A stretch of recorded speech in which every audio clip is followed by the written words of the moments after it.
Hello बच्चों,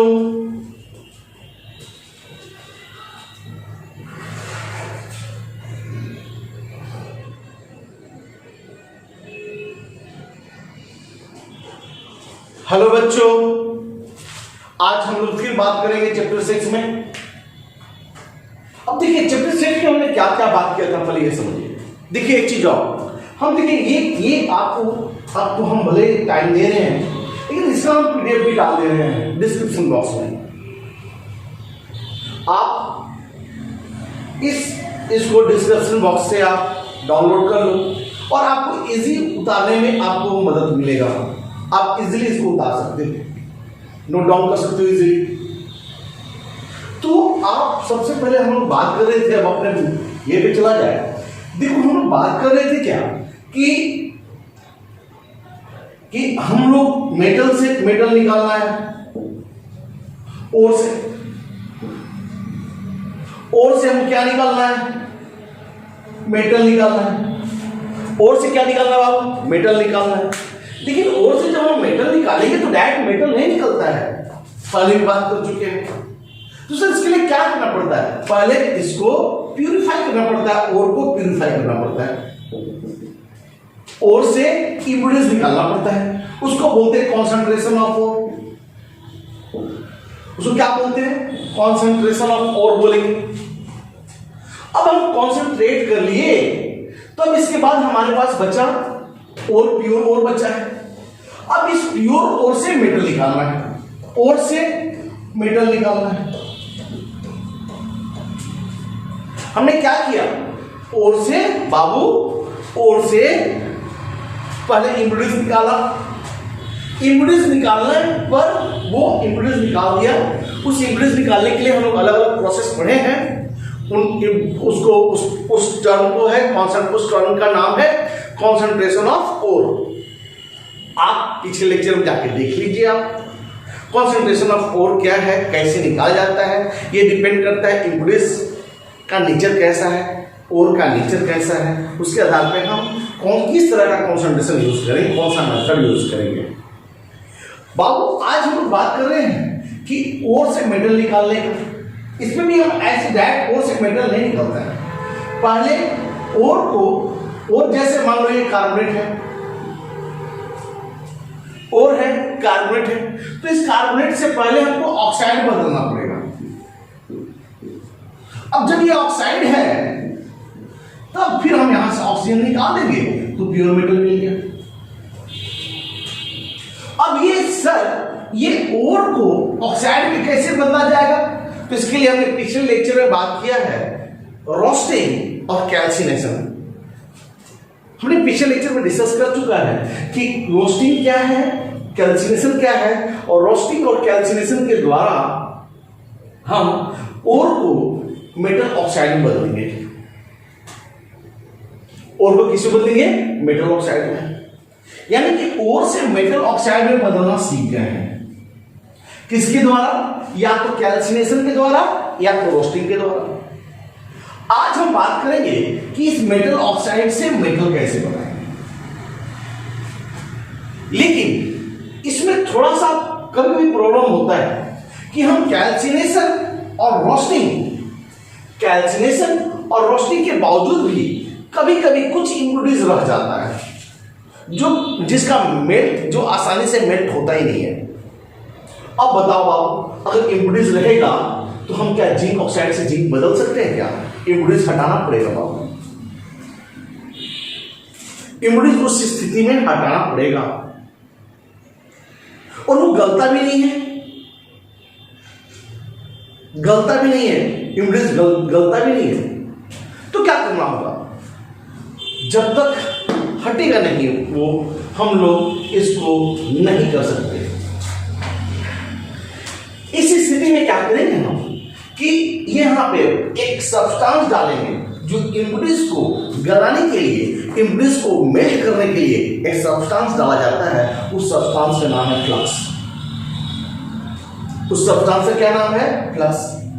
यानी कभी कभी क्या होता है कि कभी कभी कैल्सिनेशन और रोस्टिंग के बावजूद भी इम्पिडेंस रह जाता है। देखिए हमने इस चीज को यहाँ पे लिख दिया है, जो हम बोल रहे हैं उसको हम लिख देते हैं। Some impurities are still present in the metal after calcination and roasting, यानी कैल्सिनेशन और रोस्टिंग के बावजूद भी कुछ इम्प्यूरिटीज रह जाते हैं। अब और still contain any infusible mass of impurities, इसका मतलब कि कुछ न कुछ उसमें गलने वाला इम्प्यूरिटीज भी रह जाता है। अब क्या करेंगे? अब इस स्थिति में इस इम्प्यूरिटीज को हटाना होगा। इस इम्प्यूरिटीज को क्या करना पड़ेगा? हटाना पड़ेगा। जब तक इस इम्प्यूरिटीज को हटाएंगे नहीं, फिर से हम सेकेंड स्टेप नहीं कर सकते हैं। तो इस इम्प्यूरिटीज को हटाने के लिए हमको क्या करना पड़ेगा? प्लस डालना पड़ेगा। यानी कि इम्प्यूरिटीज को हटाने के लिए जो एडिशनल सब्सटेंस डाला जाता है, that substance is called plus. यानी कि ओर में जो इम्प्यूरिटीज प्रेजेंट है उसको हटाने के लिए एडिशनल सब्सटेंस जो डाला जाता है उसको बोलेंगे क्या चीज? प्लस। यानी कि plus is a substance that is added to calcinated और रोस्टेड ओर, कैल्सिनेटेड और roasted ore, so that flux mixed with impurities to form slag. Slag is fusible and hence it melts. गलने वाला होता है और melt कर जाता है। यानी कि जो इम्प्यूरिटीज है, जो इम्प्यूरिटीज बच जाता है रोस्टिंग और कैल्सिनेशन के बाद भी, उस इम्प्यूरिटीज को हटाने के लिए, उस इम्प्यूरिटीज को हटाने के लिए जो एडिशनल सब्सटेंस डाला जाता है, जो सब्सटेंस डाला जाता है इम्प्यूरिटी में, ओर में, उस सब्सटेंस को फ्लक्स बोलेंगे। जब फ्लक्स और गैंग मिल जाता है तो हमारा स्लैग बनता है। स्लैग क्या कर जाता है? मेल्ट कर जाता है, इजिली मेल्ट कर जाता है। फिर इसके बाद अब ये स्लैग जो होता है ना, मेटल से हल्का होता है।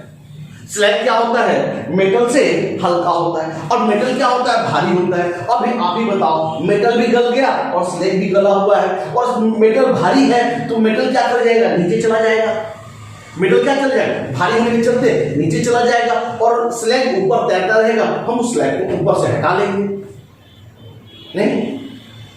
तो देखिए क्या किए हम, जो इम्प्यूरिटीज है जो मेल्ट नहीं कर रहा है, उस इम्प्यूरिटीज को हटाने के लिए हम एडिशनल सब्सटेंस डालते हैं। उस सब्सटेंस का नाम है प्लस। जब ये इम्प्यूरिटीज और प्लस मिलता है तो हमारा स्लैग बनता है। जो स्लैग क्या होता है? हल्का होता है और वो मेल्ट भी कर जाता है, क्योंकि गैंग मेल्ट नहीं करता है। जैसे प्लस के साथ मिलता है तो स्लैग बनता है, और ये स्लैग मेल्ट करने लगता है।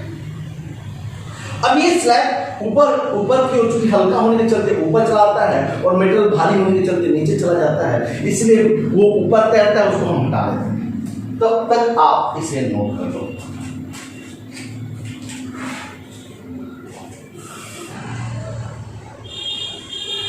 अब देखिए क्या होता है। हमने क्या बोला? आपको क्या बोला? इम्प्यूरिटीज है यानी गैंग है, उसमें हमने फ्लक्स मिला दिया। फ्लक्स मिला तो क्या बन गया? स्लैग बन गया। यही ना बात किया था बाबू हमने। इस इम्प्यूरिटीज को हटाने के लिए, इस इम्प्यूरिटीज को गलाने के लिए हमको जो सब्सटेंस डालते हैं, उस सब्सटेंस को हम फ्लक्स बोलते हैं। अब हमको बताइए, ये स्लैग जो होता है ये गल जाता है, यानी इसको गलाने के लिए हमने जो एडिशनल सब्सटेंस डाला, इम्प्यूरिटीज जो नहीं गलता है उसको गलाने के लिए जो एडिशनल सब्सटेंस डाला उसको हम बोलते हैं फ्लक्स। और ये फ्लक्स और इम्प्यूरिटीज मिलता है तो क्या बनता है? स्लैग बनता है, जो मेल्ट कर जाता है, हल्का होता है, ऊपर तैरने लगता है, और तैरने लगता है जिससे कि हम उसको क्या कर हटा सकते हैं। एक चीज और, ये गाड़ी की तरह भी काम करता है। अब नीचे मेटल, क्योंकि मेटल भारी है, हमने पीछे भी बोल चुका है कि मेटल क्या है? भारी है, तो भारी है तो नीचे चला जाएगा, ऊपर स्लैग रहेगा। अब उसको ऑक्सीजन से उसको भेंट ही नहीं होगा, जिसके चलते कि उसका ऑक्सीडेशन भी, मेटल का ऑक्सीडेशन भी नहीं होगा। तो यानी कि मेटल को ऑक्सीडेशन से बचाने के लिए भी स्लैग का एक बहुत बड़ा इंपॉर्टेंस रोल है। तो हमने क्या किया कि यहाँ पे slag is lighter than metal. आपको मेटल से हल्का होता है, इसलिए मेटल नीचे चला जाएगा, हमने उसको नहीं लिखा। अब इसके बाद क्या करता है? Hence float over liquid metal. Liquid metal से क्या होता है कि ऊपर तैरने लगता है, यानी मेटल नीचे चला गया। फिर इसके बाद which then prevent further oxidation, यानी लिक्विड मेटल को फर्दर ऑक्सीडेशन से भी क्या कर देता है, ये बचाता है। अब यहाँ पे दो तरह का फ्लक्स होते हैं, there are two type of flux, पहला एसिडिक फ्लक्स और दूसरा बेसिक फ्लक्स। एक एसिडिक फ्लक्स और दूसरा बेसिक फ्लक्स। अब एक चीज थोड़ा सा यहाँ पे नोट कर लिया जाए, हमने नोट करने वाली बात करते हैं कि बाबू यहां पे नॉन मेटल ऑक्साइड जो होगा, non metal oxide, non metal oxide, non metal oxide जो होगा वो एसिडिक होगा, और जो मेटल ऑक्साइड होगा वो बेसिक होगा। और एसिड और बेस आप तो जानते हो, एसिड प्लस बेस मिलता है तो साल्ट बनता है। तो बस वही सेम चीज है कि यहां पे दो तरह का ऑक्साइड, दो तरह का फ्लक्स होगा, एक एसिडिक फ्लक्स और दूसरा बेसिक फ्लक्स। अब आप बताओ, एसिडिक फ्लक्स होगा तो उसके लिए क्या होना चाहिए, सॉरी यहां पे सॉरी ब्लास्ट लिख दिया है, बेसिक।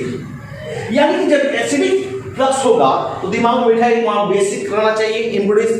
और जब बेसिक फ्लक्स है तो एसिडिक क्या होना चाहिए, इम्पुडिस होना चाहिए। बस इसी चीज को दिमाग में बैठाएंगे। यानी कि दो तरह का फ्लक्स होगा, एक फ्लक्स होगा आपका एसिडिक फ्लक्स और दूसरा होगा बेसिक फ्लक्स। यहां पे acidic flux and basic flux को हमने हेडिंग दे दिया। एसिडिक फ्लक्स कब यूज करेंगे बाबू, आप बताओ, एसिडिक फ्लक्स को कब यूज करेंगे, जो हमारा इम्पुडिस बेसिक हो। बस सिंपल सा चीज है, this react with basic impurities. Acidic flux किसके साथ रिएक्ट करेगा, बेसिक इम्पुडिस। जैसे SiO2, यानी कि एसिडिक क्या होना चाहिए, नॉन मेटल ऑक्साइड होना चाहिए। एग्जांपल SiO2 का नॉन मेटल। इन मेटलर्जी अब देखिए, अब कॉपर का मेटलर्जी करेंगे हम लोग, बाद में फर्दर पढ़ेंगे कि कॉपर का निकालेंगे कॉपर पायराइड से। जब कॉपर पायराइड से निकालेंगे तो उसमें FeO जो रहेगा, इम्पुडिस प्रेजेंट रहेगा, उस FeO को हटाना होगा। अब उस इम्पुडिस को हटाने के लिए क्या करना पड़ेगा, हमको क्या करना पड़ेगा, फ्लक्स डालना पड़ेगा। वो फ्लक्स होगा SiO2, वो क्या डालना होगा, SiO2। यानी FeO और SiO2 आपस में रिएक्शन कर जाएगा और क्या बना देगा, स्लैग। क्या बना देगा, स्लैग। ठीक है ना। और स्लैग चूंकि हल्का होता है उसको बाहर निकाल देंगे। दूसरा चीज है बेसिक फ्लक्स। बेसिक फ्लक्स आप ही बताओ, ये फ्लक्स बेसिक होगा तभी बेसिक फ्लक्स होगा जब इम्पुडिस एसिडिक हो, यानी कि this react with acidic impurities. Example CaO, यानी मेटल ऑक्साइड है तो मेटल ऑक्साइड तभी ना बेसिक होगा। अब यहां पे अब इसको ध्यान से सुन लीजिए, आयरन का मेटलर्जी जब हम करेंगे, आयरन जब निकालेंगे हेमाटाइट ओर से, तो वहां पे बालू जो होगा SiO2 इम्पुडिस रहेगा। अब उस SiO2 को भी हटाना पड़ेगा, तो उस SiO2 को हटाने के लिए हमको क्या करना पड़ता है, CaO डालना पड़ता है। कैसे डालेगा भी एक एग्जांपल के तौर पे हम बता देते हैं। तो यानी कि आप समझें कि जो इम्पुडिस को हटाने के लिए हमने क्या डाला, इम्पुडिस को हटाने के लिए हमने एक सब्सटेंस डाला, उस सब्सटेंस का नाम है फ्लक्स। अब ये फ्लक्स और इम्पुडिस आपस में मिलता है तो बन जाता है स्लैग। स्लैग मेल्ट कर जाता है, क्योंकि मेटल से हल्का होता है इसलिए मेटल के ऊपर रहता है, ये इसको हटा देते हैं। अब ये फ्लक्स जो होता है दो तरह का होता है, डिपेंड करता है कि हमारा इम्पुडिस कैसा है। अगर बेसिक इम्पुडिस है तो हमको एसिडिक फ्लक्स देंगे, अगर एसिडिक इम्पुडिस है तो बेसिक फ्लक्स देंगे। तो इम्पुडिस के आधार पे हम फ्लक्स ऐड करते हैं, ठीक है ना। बेसिक इम्पुडिस के लिए एसिडिक फ्लक्स और एसिडिक इम्पुडिस के लिए बेसिक फ्लक्स, यानी कि दो तरह का फ्लक्स होता है। अब ये कैसे करेंगे, नॉन मेटल ऑक्साइड जो होगा एसिडिक होगा और मेटल ऑक्साइड क्या होगा, बेसिक होगा। आप इसे नोट कर लें। अब देखिए इसका एग्जांपल भी ले लिया जाए। जैसे देखिए यहाँ पे एसिडिक फ्लक्स का एग्जांपल है और ये बेसिक फ्लक्स का एग्जांपल है। अब देखिए आयरन हमने बताया था, कॉपर के मेटलर्जी में आयरन क्या होता है, इम्पुडिस होता है, यानी कि ये कैसा है, मेटल ऑक्साइड बेसिक होगा। अब इसके लिए हमें क्या करना होगा, फ्लक्स डालना होगा। जब बेसिक इम्पुडिस है तो हमको फ्लक्स कैसा डालना होगा, एसिडिक डालना होगा। और ये जो दोनों मिलेगा तो हीट करेंगे तो हीट करना ही तो पड़ेगा, और ये क्या करेगा, स्लैग बनाएगा, और इस स्लैग का नाम होगा iron silicate. Iron silicate, iron silicate होगा। अब देखिए आयरन सिलिकेट क्या करेगा, मेल्ट कर जाएगा, और ये इस तरह से इम्प्यूरिटीज को हटा सकते हैं। उसी तरह से MnO अगर इम्प्यूरिटीज है तो इसके लिए हमको फिर फ्लक्स डालना पड़ेगा। MnO मेटल बेसिक है तो ये क्या होगा, एसिडिक फ्लक्स डालना होगा और हमारा स्लैग बनेगा। उसी तरह से बेसिक फ्लक्स में भी क्या करना पड़ेगा, बेसिक फ्लक्स का यूज कब करेंगे, जब हमारा इम्प्यूरिटीज क्या हो, एसिडिक, इम्प्यूरिटीज कैसा हो, एसिडिक हो, तो हम बेसिक फ्लक्स का यूज करेंगे। और बेसिक फ्लक्स और इम्प्यूरिटीज दोनों मिलेगा तो स्लैग बनेगा, कैल्शियम सिलिकेट। उसी तरह से फिर फॉर ओटेन अगर इम्प्यूरिटीज है, जब हम आपको इस एग्जांपल को हम जब आपको एक लोहा का टाइप होगा रफ आयरन जब पढ़ाएंगे तो इस एग्जांपल को देंगे, सॉरी यहाँ पे Mg होगा,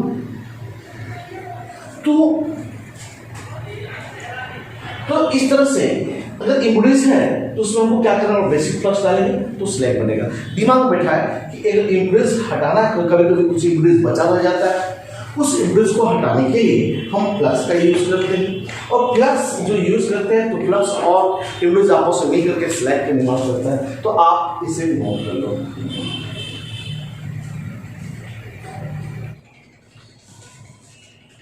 अब देखिए यहाँ पे क्या है, अब देखिए यहाँ पे क्या है कि आपने तो क्या किया, पहले मान लो कि ZnS है, आपने इसको ऑक्साइड में बदल दिया, और को आपने ऑक्साइड में बदला। अब और को जब आपने ऑक्साइड में बदल दिया, पिछले क्लास में हमने बताया कैल्सिनेशन और रोस्टिंग। अब हम इस ऑक्सीजन को हटाएंगे तभी ना जिंक आएगा। यानी कि अब हमें पढ़ना है कि जिंक मेटल ऑक्साइड से मेटल कैसे प्राप्त करें, और मेटल ऑक्साइड से मेटल प्राप्त करने के लिए ऑक्सीजन को हटाना होगा। और आप लोग तो विद्वान हो, आप तो जानते हो कि ऑक्सीजन को हटाने का प्रोसेस को रिडक्शन बोलते हैं। यानी कि अब हमें रिडक्शन करना होगा, reduction of oxide to metallic form, यानी इस ऑक्साइड को किसमें मेटालिक फॉर्म में क्या करना होगा, रिड्यूस करना होगा। अच्छे बताइए सर, रिडक्शन करना चाहते हैं हम, इस ऑक्सीजन को हटाना चाहते हैं, तो यानी मेटल ऑक्साइड को रिडक्शन कराएंगे तो मेटल प्लस ऑक्सीजन, ऑक्सीजन अलग हो जाएगा। अब ये रिडक्शन कराएंगे, कैसे कराएंगे, हमको जब तक कोई रिड्यूसिंग एजेंट नहीं लेंगे तब तक ये रिडक्शन नहीं होगा। यहाँ पे कोई इस ऑक्सीजन को लेने वाला चाहिए ना, ऐसे थोड़ी हो जाता है। हम यहाँ पे पढ़ा रहे हैं, डिलीवर कर रहे हैं, लेकिन आप लेने वाला नहीं होगे तो नहीं, कोई फायदा नहीं। दोनों चीज होना चाहिए, एक लेने वाला भी और एक देने वाला भी। जब तक लेन और देन नहीं होगा तब तक संभव नहीं है। तो यहाँ पे क्या होना चाहिए, लेना भी चाहिए और देना भी चाहिए। जब तक लेन और देन नहीं हो तब तक काम चलने वाला नहीं है। यहाँ पे समझे कि देखिए यहाँ पे क्या है कि मेटल ऑक्साइड को यहाँ पे एक ऑक्सीजन को लेने वाला चाहिए। अब ये रिड्यूसिंग एजेंट क्या हो सकता है, रिड्यूसिंग एजेंट के रूप में या कार्बन होगा, या कार्बन मोनोऑक्साइड होगा, या सम मेटल होगा। कार्बन होगा, कार्बन मोनोऑक्साइड होगा, या सम मेटल होगा, कुछ भी तीनों में से कुछ भी हो सकता है। अब इसको हम लोग कार्बन के रूप में एग्जांपल लेके चले तो ये क्या करेगा, कार्बन यहाँ का ऑक्सीजन को ले लिया, कार्बन मोनोऑक्साइड बन गया, और कार्बन मोनोऑक्साइड तो ये मेटल खत्म हो गया, रिडक्शन हो गया। कुछ थोड़ी करना है यार। अब ये जिंक ऑक्साइड है, कार्बन दिए तो जिंक प्लस सी, यहाँ पे Cr2O3 है, हम यहाँ पे कार्बन नहीं लेकर के अल्युमिनियम ले लेते हैं, तो अल्युमिनियम जैसे लेंगे तो क्या करेगा, इस ऑक्सीजन को अल्युमिनियम ले लेगा, यानी कि इसका रिडक्शन करा दिया, और यहाँ पे क्रोमियम जो हो गया वो फ्री हो गया, मेटल तो मिल गया। यानी कि इस प्रोसेस को, यानी कि मेटल ऑक्साइड को मेटल में रिडक्शन कराने के लिए हमको रिडक्शन लेना, यहां से मन भरा नहीं मिला। क्यों नहीं मन भरा सर, ऐसा कभी नहीं कर सकते क्या सर, सीओ भी तो रिड्यूसिंग एजेंट है। हमने हाँ सर, सीओ रिड्यूसिंग एजेंट है तो इस तो जिंक ऑक्साइड को सॉरी रिड्यूसिंग एजेंट है ये, तो ये क्या कर सकता है, यहाँ पे इसका ऑक्सीजन को, सॉरी जिंक भी रिड्यूसिंग एजेंट है, इसका ऑक्सीजन को ले लेगा, जिंक रिड्यूसिंग एजेंट है और इसका ओ को ले सकता है, फिर से यही बना देगा। या ऐसे बोले सर क्रोमियम क्यों नहीं इस ऑक्सीजन को ले लेता है, फिर CH2O3 तो बना देना चाहिए। मुश्किल हो गया बाबू, यहाँ पे मुश्किल ये हो गया कि सर हम कैसे समझेंगे कि रिएक्शन आगे जाएगा या आगे जाकर के फिर पीछे आ जाएगा। यानी कि जिंक भी तो रिड्यूसिंग एजेंट की तरह काम करता है, क्रोमियम भी तो रिड्यूसिंग एजेंट की तरह काम करता है, इसको भी तो ये रिड्यूस करके फिर से ही बना देगा। बाबू इस प्रॉब्लम को दूर किया जा सकता है, इसको समझा जाएगा। ये उल्टा रिएक्शन नहीं हो सकता, पॉसिबल नहीं है। ये केवल कार्बन ही रिड्यूस कर सकता है, जिंक CO को रिड्यूस नहीं कर सकता है। अब क्यों नहीं कर सकता है, इसका जवाब चाहिए। इसका जवाब हम ढूंढेंगे। जैसे अल्युमिनियम Cr को रिड्यूस कर सकता है, क्रोमियम ऑक्साइड को CR2O3 को रिड्यूस कर सकता है, लेकिन Cr2O3 को रिड्यूस नहीं कर सकता है। ऐसे समझेंगे। इसी चीज को इसी चीज को समझने के लिए हमें टेंशन आ गया हमारे दिमाग में कि आखिर ये सब ऐसा क्यों हो रहा है।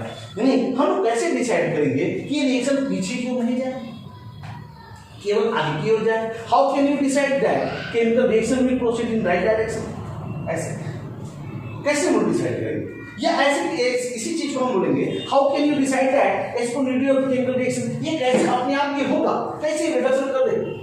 इस चीज को सीखना पड़ेगा। इस चीज को सीखने के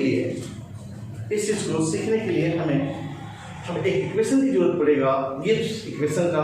गिब्स हेल्महोल्ट्ज इक्वेशन भी बोलते हैं उसको। गिब्स इक्वेशन की जरूरत पड़ेगी हमें, तो पहले आप इसे नोट कर लो, तो फिर हम गिब्स इक्वेशन की बात करते हैं।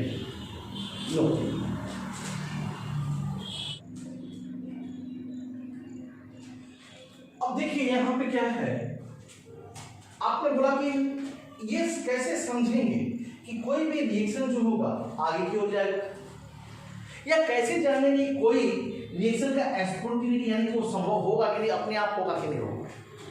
बाबू इस क्वेश्चन का जवाब हम एक इक्वेशन के द्वारा करते हैं। उस इक्वेशन का नाम है Gibbs Helmholtz equation.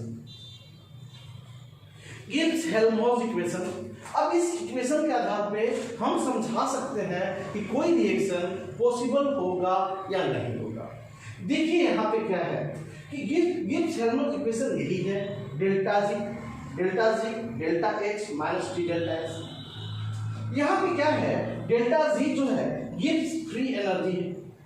Gibbs free energy क्या है, देखिए जब कोई यूजफुल वर्क होता है, कोई भी यूजफुल वर्क होगा,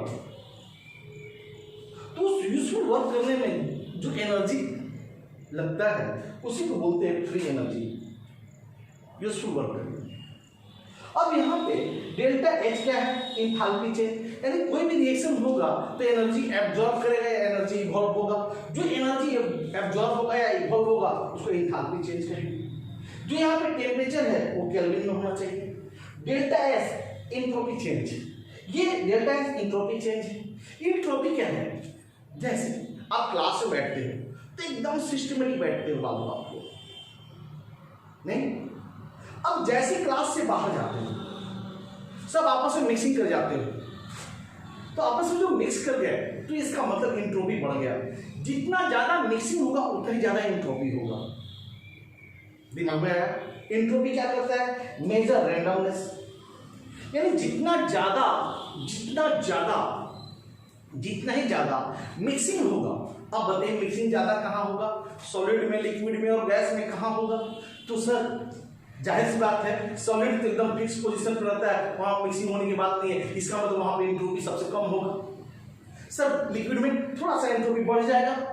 सर गैस में, अरे सर गैस में क्या बात बोलते हैं आप सर, गैस में तो पूरा मॉलिक्यूल एक दूसरे से मिक्सिंग करता है, इसका मतलब उसका एंट्रोपी सबसे ज्यादा होगा। नहीं तो हमको यहाँ पे गैसियस का ही बात करना है, तो उसका एंट्रोपी चेंज देखना है कि पहले कितना एंट्रोपी था अब कितना एंट्रोपी आ गया। यानी कितना एंट्रोपी चेंज हुआ, घटा या बढ़ा, उसको एंट्रोपी चेंज कहेंगे। टी टेम्परेचर केल्विन में है, जो एनर्जी इवॉल्व या एब्जॉर्ब होगा डेल्टा H बोलेंगे। और जो डेल्टा फ्री एनर्जी चेंज है, यूजफुल वर्क करने में जो एनर्जी का यूज होता है। अब यहाँ पे अब ध्यान से सुन लीजिए बाबू, ये अगर डेल्टा जी नेगेटिव होगा तो जिस रिएक्शन में डेल्टा जी नेगेटिव होगा, यानी इस इक्वेशन के द्वारा अगर हम H, T और डेल्टा X जानते हैं और डेल्टा G का कैलकुलेशन करते हैं, अगर डेल्टा G अगर नेगेटिव होता है तो दिमाग में बैठा लो कि वो रिएक्शन स्पॉन्टेनियस होगा, यानी रिएक्शन अपने आप जाएगा, वो पीछे नहीं जाएगा, केवल आगे की ओर जाएगा। यानी कि हम डिसाइड करेंगे कि केमिकल रिएक्शन विल स्पॉन्टेनियस तो प्रोसीड इन राइट डायरेक्शन, तो उसके लिए प्रोसीड करेगा राइट डायरेक्शन में, तभी डिसाइड कर सकते हैं जब उसका डेल्टा जी क्या होगा, नेगेटिव होगा। डेल्टा जी नेगेटिव होगा तो रिएक्शन आगे की ओर जाएगा। यानी कि हम लोग पिछला एग्जांपल में हमने बात किया है कि सर ये आगे की ओर जाता है, पीछे की ओर क्यों नहीं जाता है, तो पीछे की ओर उसका डेल्टा जी का मान धनात्मक हो जाता है। पीछे की उसका डेल्टा जी का मान क्या हो जाता है, धनात्मक हो जाता है। जब डेल्टा जी का मान धनात्मक हो गया तो पीछे कैसे जाएगा बाबू, आपको बताऊंगा। क्या आगे जाने के लिए हम बोले, आगे जाने के लिए उसका डेल्टा जी का मान नेगेटिव होता है, नेगेटिव होता है, इसलिए वो स्पॉन्टेनियस से अपने आप होगा। लेकिन कभी कभी क्या होगा, जिस रिएक्शन का डेल्टा जी जीरो हो जाता है, जिस रिएक्शन का डेल्टा जी जीरो हो जाएगा, इसका मतलब वो रिएक्शन इक्विलिब्रियम में है, आगे और पीछे दोनों तरफ इक्वल अमाउंट में जाएगा, यानी फॉरवर्ड भी जाएगा बैकवर्ड भी जाएगा, यानी राइट हैंड साइड में भी जाएगा और बैक साइड में भी, यानी लेफ्ट हैंड साइड में भी जाएगा। लेकिन अगर जिस रिएक्शन का डेल्टा जी पॉजिटिव हो गया, समझ लो बाबू वो रिएक्शन पॉसिबल नहीं, वो रिएक्शन संभव नहीं होगा। यानी कि सर हमको रिएक्शन डिसाइड करने के लिए, आगे जाने के लिए रिएक्शन डिसाइड करने के लिए हमको डेल्टा जी का जरूरत पड़ेगा। हमने हाँ सर डेल्टा जी हम कैसे जानेंगे, हम एग्जांपल दे देकर आपको समझाएंगे कि डेल्टा जी कैसे जानेंगे। उस डेल्टा जी के आधार पे हम समझेंगे कि ये रिएक्शन आगे की ओर जाएगा या ये रिएक्शन पीछे की ओर जाएगा। सिंपल सा चीज है नहीं, तो रिएक्शन आगे की ओर जाएगा या पीछे की ओर जाएगा, इसे जानने के लिए हम लोग डेल्टा जी जानेंगे। तो आप हम समझ गए होंगे अभी तक फिलहाल कि हम कोई भी रिएक्शन जानने के लिए हम रिड्यूसिंग एजेंट कौन सा लेंगे, उसको जानने के लिए हम क्या करेंगे कि डेल्टा जी कैलकुलेट करेंगे। अगर डेल्टा जी अगर नेगेटिव होगा तो हम जानेंगे कि वो रिएक्शन संभव होगा, अगर डेल्टा जी जीरो होगा तो समझेंगे कि रिएक्शन संभव नहीं होगा, और डेल्टा जी पॉजिटिव हो तो समझेंगे इक्विलिब्रियम में होगा, और डेल्टा जी पॉजिटिव हो तो समझेंगे कि रिएक्शन पॉसिबल नहीं है, नॉन स्पॉन्टेनियस है। अब बाबू हमको ये सिलेक्शन करना है, चुनाव करना है कि हम कौन सा रिड्यूसिंग एजेंट लेंगे।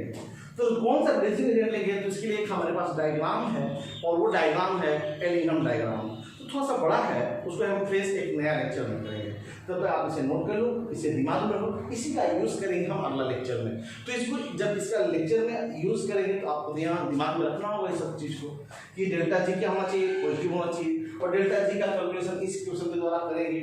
ठीक है, तो आपको तो हम इसका पीडीएफ भी दे देंगे, आप लोग डाउनलोड कर लोगे नहीं, और नोट करो, उसको बार बार पढ़ो, और आप वीडियो देखें। वीडियो नहीं देखेंगे तो पता नहीं, मेहनत बेकार जाएगा मेरा। हम आपके लिए वीडियो बना रहे हैं, नहीं पूरा वीडियो देखें। धन्यवाद।